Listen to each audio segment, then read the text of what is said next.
Well, kids, it is halfway through the week, and what better way to get through the rest of your long, hard, tough week than cuddling up with your favorite fat man as we dig into this week's episode of NXT right here on Dead on Dave Productions.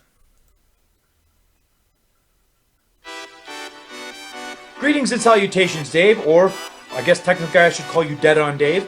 This is Christopher Daniels, your favorite everyone, it's the wrestler. Native American Tonka. Want to give a big shout out to Dead on Dave. Dave, this is Leon White, Big Van Vader. Dead on Dave. What's up, man? It's the coach. Hello, You this is know the who it hardcore is. legend Mick Foley, and I know when I want to keep up with the latest in wrestling news from around the world, I check in with Dead on Dave Productions. He covers a wide variety of wrestling topics, including the career of the hardcore legend. Don't miss it, Dead on Productions. Yeah.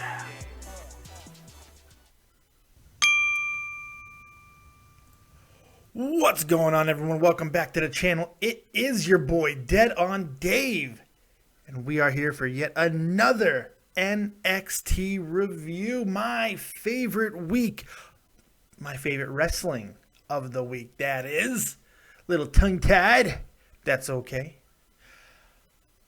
Now, as you know, I've yet to watch NXT. Oh no, I save that honor for you guys. I watch it right here, right now, and give you my match-by-match, segment-by-segment breakdown and bullshit. So I hope you guys are ready. Strap it in, strap it on, buckle it up, and let's go, because it's time for NXT. Let's jump right into it. I hope it's a good one. We should have some good debuts. I want to see good matches. Hopefully some really good action. I'm excited about it. No more gilding the lily. Let's do this thing. 10 minutes in, and we got our first match of the evening. Carmela versus Eva Marie. First thing, man, I love watching Eva Marie come to the ring. I really do. Usually it's the best thing about her. I just love looking at this woman. She's just absolutely gorgeous, and Carmela's got such a good package altogether as well. You know, her entrance and everything that she does. She's sloppy in the ring as well, but she seems more put together than Eva. Now, that's the narrative before. This match, though, Eva once again showed a hell of a lot of evolution. She's getting a lot better, and she's doing it rather quickly if you think about it. So it's am I saying that she's going to be a Bayley, a Sasha, a Charlotte, a Becky, a Paige? No, never. But I think she could be a Nikki Bella, which isn't necessarily a bad thing. And here's the thing. She seems more relatable than Nikki Bella. She seems more, and she could draw like legitimate wrestling heat, not just hatred. Nikki seems to draw like Valley Girl hatred heat. And the fact that she's fucking the biggest star in the industry doesn't help her cause that much either with the fans.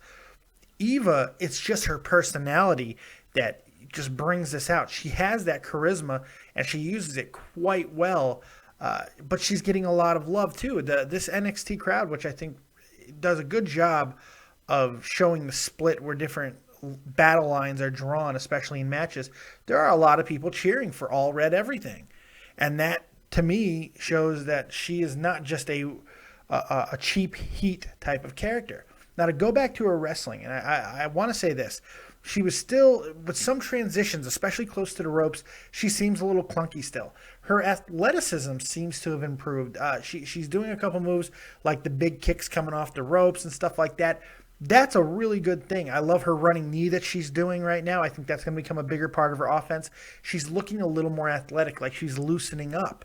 She's not so mechanical. She still has a long way to go. I am not calling Eva Marie a finished product. I am not calling Eva Marie good. I'm saying in this match, she had her best performance yet. I also like that they're incorporating that botch from 3 weeks ago with the non-kick out and stuff. They've turned it into a little bit of a bit. Same referee, and she did a promo before the match thanking the referee. So I thought that was cool. I did think that was cool. And it looked like they were doing the exact same thing again. He stopped counting, but this time she, in fact, did get her foot on the ropes. There was no kick out, but her foot was on the ropes. So they kind of squashed that botch two ways. One being that she kind of played it up like, hey, referee, I want to thank you for having the foresight of knowing exactly that, all that stuff. But also showing her not kick out one angle and then showing the secondary angle with her foot clearly on the ropes, showing you may not have seen what you thought you saw. That's a really smart move, man. That is a really smart production move that not a lot of companies do. So I like what they're doing right there with that whole situation. So I was really happy with this first match. Once again, after the match, Eva Marie decides to, do the whole thing, but at her stomach, showing everybody where her C-section will be one day, because she can't be talking about a belt. She can't be talking about a belt or my head will explode. How about this is the only B-E-L you're not getting the T. You're not getting one of these, Eva. You're not getting one. And you probably are. You probably are, because you are smoking hot. I'd love to have Eva Marie, because I'd be such a jellyfish. Oh, I'd be like, Eva, you're so great at what you do. You're coming such a long way. And everyone would be in the chat being like, you fucking sellout fat fuck. She's gorgeous. What do you want from me? I'm only a man. I bleed and come like the rest of us. Fuck you, trash truck. Eat shit. Trash truck. German trash truck. Thank you, German trash truck. Oh, my God. So anyway, let's go ahead and get back to the review. And maybe I won't be so F-bomb crazy the rest of the match. And we'll get my rest of the show, I should say. Let's get back to the review and see what's next on NXT. Woo! Right around 15 minutes in, we just got a promo for that 30-minute Iron Maiden match. And they're doing a really good job of treating it like the main event that it is. I like that it's actually main eventing the show. It's good that they're going to continue to do these packages. Really build it like it is a main event, because it should be. It should be, and it should be treated that way. And how appropriate that it's at NXT TakeOver Respect. I like that. Looks like we're about to get Bull Dempsey and Tyler Breeze. Should be a fun match. Let's see how it goes. 25 and a half minutes in, and we just got Bull Dempsey and Tyler Breeze. And what was, it was a decent match. There was nothing wrong with it. It's a build match for a feud, and I think we're going to get a much bigger match out of these two at, I don't know, NXT TakeOver Respect, I think. Yeah, more than likely that's what's going to happen. And it makes a lot of sense. If you really think about it, just for a second. What the hell was that? It was like four different impressions or accents at once. Oh, I don't know what I was trying to do. Bubbly, bubbly, bubbly, bubbly. But it was terrible. I know that, because as you guys know, I'm horrible at just about everything I do. But, like, the match was okay. Like I said, it's going to be a build for a bigger match, probably at NXT TakeOver Respect. And that's a really good idea. Tyler is a smaller guy compared to Bull, and he had to wrestle smaller guy match. He's not even all that tiny of a dude. But very Shawn Michaels-ish. I know I've said that before, and I'll continue to say it. And he wrestled a Shawn Michaels-type match against a bigger wrestler. I thought that was cool, trying to go for a little bit bigger and then ultimately getting beaten up, but making the comeback. He also grounded Bull for a long time, which I think kind of takes away from this type of match, because the one thing about Tyler is that he's not like Shawn, and where Shawn always had his foot on the gas pedal. He wasn't a wrestler that would take a lot of breaks in the middle of a match. His pace was always pushed. Tyler likes to wrestle a slower paced match and then hit you with spurts, which I like. But with Bull, who really only has the one gear, that being first, and believe me, I know all about that. When all you have is that first gear, you don't have those extra gears to go into. It can feel plodding, and this match kind of fell victim to that, but it wasn't bad by any stretch, and it was a good ending to it, with Bull trying to get the whoopee cushion. Why did they give him the whoopee cushion? I mean, the fat stuff is funny, but the whoopee cushion, really? That's his finisher? And but Tyler gets the underhanded, dastardly victory. But good job out of Tyler. I thought it was a good match. Decent. I give it like a solid 6.5, 7, which a 6 might sound, and probably closer to a 6. A 6 might sound really rough, but it's not in this instance, I don't think. you have to find different ways to entertain with different types of wrestlers. And that's what they do with guys like Bull and Tyler. And I think that's a really good thing. Shows a lot of versatility. Let's move on and see what is next as I take a drink from my stylish Darth Vader coffee mug. I like the Force, the dark side. Let's get back to NXT. Here we go. As my wife just ran through the house because she's about to poop herself. If you heard the footsteps, it was because my wife had to take a dump. I need my own office. I really do. I need my own office! No. Okay, she said no. All right, so let's get back to it and see what's next on NXT. All right, 30 minutes in, and we actually got a rather lengthy promo about this tour that just happened of Texas, the 16th, 17th, 18th, I believe, for NXT, and they showed a whole bunch of highlights from it, and it was really cool, and Texas was really into NXT, and it's growing, man. NXT continues to be a force, and it's a lot of fun to watch, and I love the fact that they're showing these tours, man. They don't necessarily need to have them shown. Like, you don't need to like do a Raw for NXT. I think having your weekly show in Full Sail Arena and then showing what you're doing when you're touring is really, really effective. I like that quite a bit. So really cool thing to see different crowds react to NXT. I do see eventually NXT getting too big for Full Sail Arena. It's going to happen at some point. And I think one of the biggest problems that TNA faced early is they had an opportunity early to tour more, and they didn't. They got stuck in the Impact Arena, and I think it hurt their growth. NXT doesn't necessarily need to grow, like be a full scale, WWE, whatever, but its own entity. But I think for the sake of growth, if you want NXT to continue to become accepted, you might need to move out of Full Sail Arena maybe just once a year. Like do a month-long, a month of shows that are shown throughout the country, which they're kind of already doing. So I kind of dig what the whole business model is for NXT right now. I think it's really smart. And I think eventually it will become profitable. I think most of you guys don't know that actually NXT is operating at a loss currently. That should change really soon, but I found that very, very interesting when I read that NXT is actually currently operating at a loss. So there you go. And I think a lot of it has to do with Full Sail Arena. They got to get out of there more. I'm sure the Brooklyn numbers helped, and that probably got them out of the negative, but we'll see. Time will tell. Let's get back to NXT. It looks like we're going to get the Asuka signing. Kana, the signing. I'm really excited about that. Let's check it out.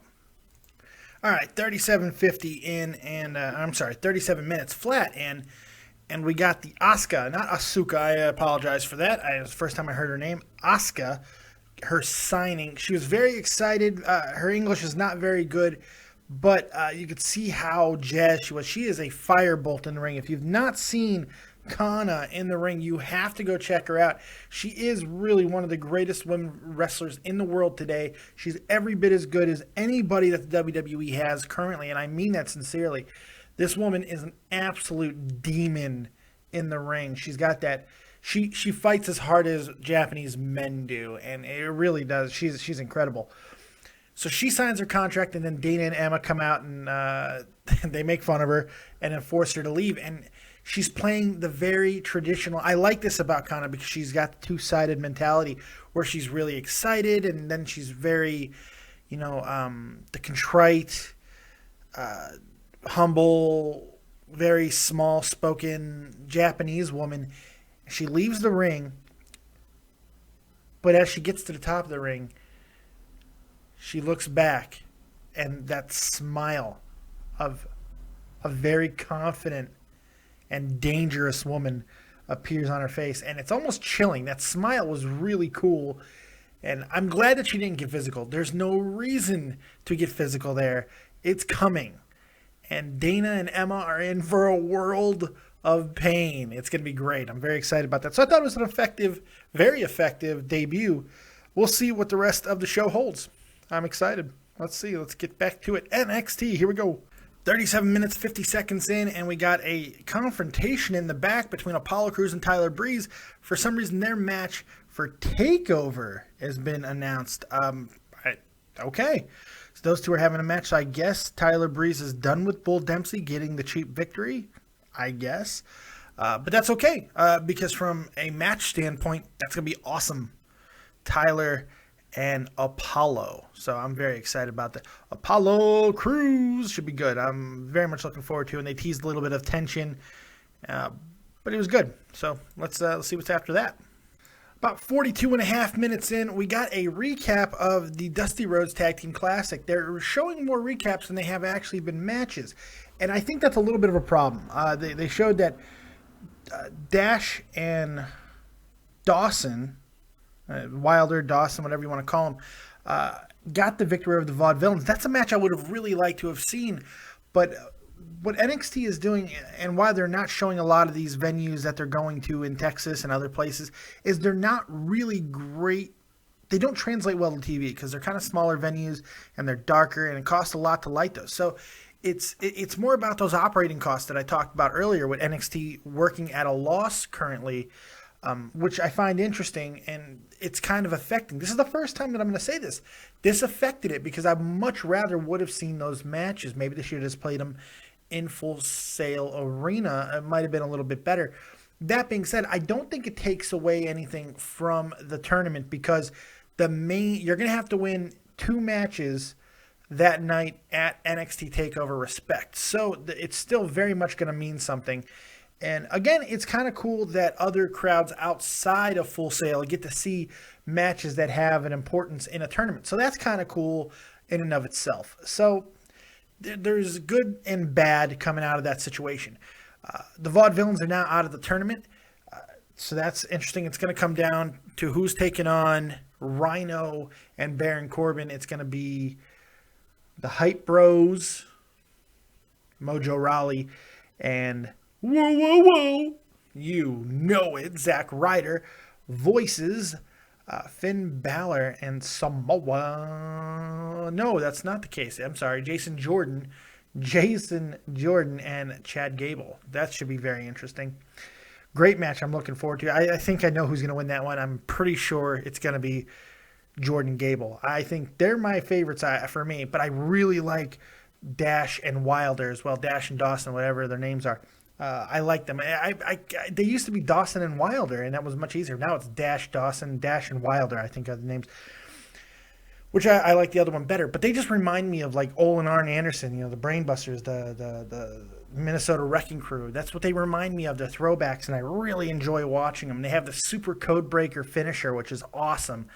So I'm enjoying those guys, and I think they have a chance to win it as well. But it could be one of the superstar teams as well. So a lot up in the air.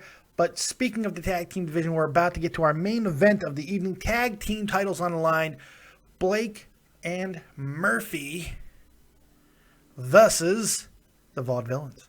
So this should be good. It's for the tag titles.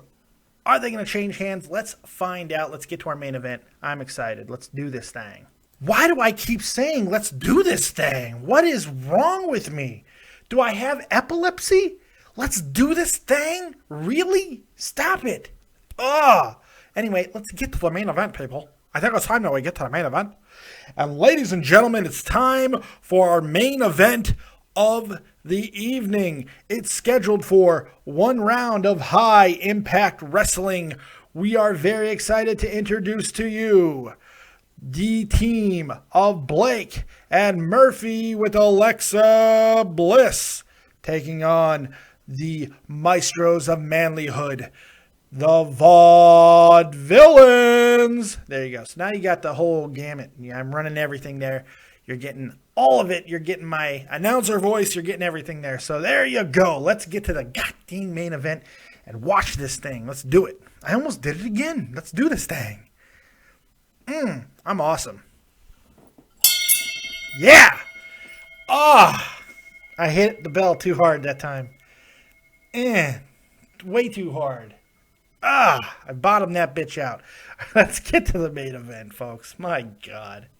So there you have it, folks. That's the end of the show there, man. We got the main event, and it was really, really entertaining. Did not take long for Alexa Bliss to get involved. I love that devilish woman, man. You know what she reminds me of? She talks more, but she reminds me of Woman in a lot of ways. Her look, I know she doesn't wear the dress like Woman did Nancy Benoit. Of course, I'm referring to Nancy Sullivan, whatever you want to refer to her as. It's just, I don't know. There's something about her demeanor. Whenever Woman would actually do something, it was vicious. But most of the time, she just stood there and would be very cold, and her face, her demeanor, but she was always very pretty. And that's what she reminds me of a little bit. Obviously, Alexa's a little bit more physical, and she dresses different, but there's just something about her that feels very womanish. That devilish woman, baby. Look at that devilish woman, baby. As Dusty Rhodes would say about one Nancy Benoit woman. That devilish woman, baby. Look at her go, baby. She's always down there getting in those matches with Ric Flair, baby. She'll gouge your eyes out, baby. You know what? She'll do it. You gotta find a way, baby, to neutralize her, or she will cost you your match, baby. And we saw it many times, and Alexa Bliss is the exact same way. So Alexa gets involved. She starts getting her hands on the Vaudevillains. And Blue Pants, once again, runs down. A little bit different. It wasn't just a quick boom. No, they got into the ring and started brawling. So look for those two to have a match at TakeOver, I would expect. And then eventually they would leave with Alexa getting chased out by Blue Pants, which was pretty cool. Not bad. And that left the focus to be on the main event, which I think was a very smart booking move because the match was friggin' amazingly good. Once again, these two tore it down. These two teams are able to just bring out so much in each other. But it looks like the Vaudevillains might be done with Blake and Murphy. Yes, they lost the tag team tournament, but they are a unbelievably dominant tag team champions. And let me tell you something else. I think it's a very good idea that the powers that be decided to have the Vaudevillains lose in the tag team tournament. I think that was really smart, actually, because you want to have a little bit of separation between the two entities. Yes, they could have went the uber dominant, we're the tag champs, we won this, we did that, but now you have a situation where if it's an actual team like Jordan and Gable that win, then you have clear-cut number one contenders. I think that's really cool. I think that's really, really cool. So I'm excited about this. I think it's a very interesting concept that they're doing, and they're thinking a little bit more, in different directions. It's not all just linear thinking, and I like that. So a lot of fun, great main event, a lot of amazing action. I'm starting to get into the Vaudevillains. I'm starting to buy into them a little bit more, and I'm having fun with them. So that's a cool thing. This has all worked out very well, considering I hated the Vaudevillains. I couldn't stand their gimmick, but now it's grown on me, and I like it quite a bit.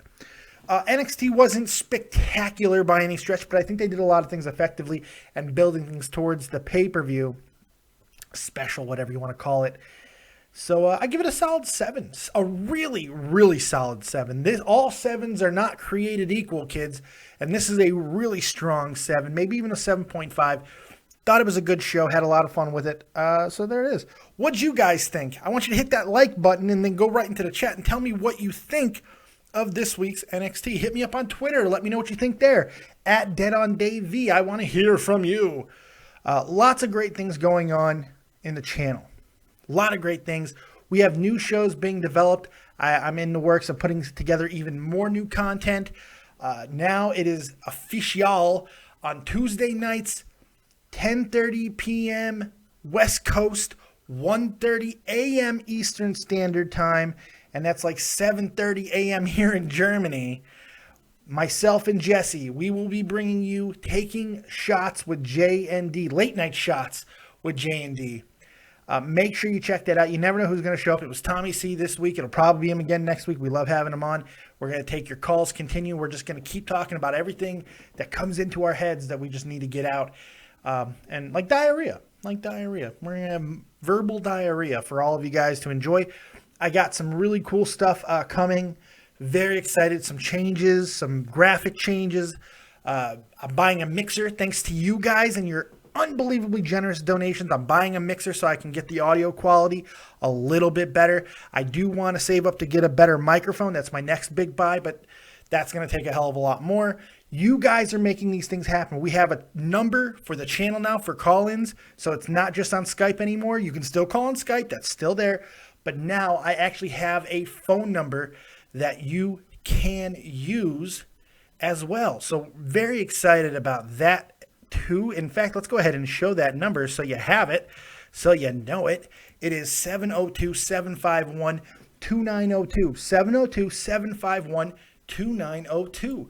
Make sure you write it down, kids, and call in. Now you can call in on your phones. You can call in on Skype. You can do whatever you like now. And this is because of you and your generous donations. If you want to continue to donate to the channel because you like what we do here, go ahead, hit me up right in the description box of this video. Hit the donate button and donate to the channel. You could also go support the channel. Wait. Over there and buy copious gear at www.deadondave.spreadshirt.com and buy copious gear. We got mugs, we got shirts, we got hoodies, we got everything there, all designed by the great Isaac Rojas. Make sure you check that out. If you want to help the channel out in other ways, I'm graphically challenged. Isaac, he's a kid, he's a student, he does great graphic design work, but he doesn't have an awful lot of time to be able to hit all the graphics that I need sometimes. And that's not an indictment on Isaac. He does a great job. If you are into graphic design and you want to be a part of this channel and you want to get your mark on this channel and you like graphic design, go ahead and show me some concepts for some of the shows that I do. Hit me up with logos and I'll put them on and I'll promote what you do. It helps me. It helps you. Works out perfectly for all of us. So there's all kinds of good ways that you can support the channel, and I appreciate every single one of them. But the biggest thing you can do is like this video and subscribe to the channel. Thank you guys very much for joining me. Make sure you check out my boy Tommy C over at Shot From The Point. Hockey season, we're gearing up, baby. It's coming. And I'll be back on, as you see right there, In the Crease with Tommy C. It's coming October 5th. That's the start of the hockey season, too. Very big day. Very excited. Thank you guys for joining me once again right here on Dead on Dave Productions. We will see you next time.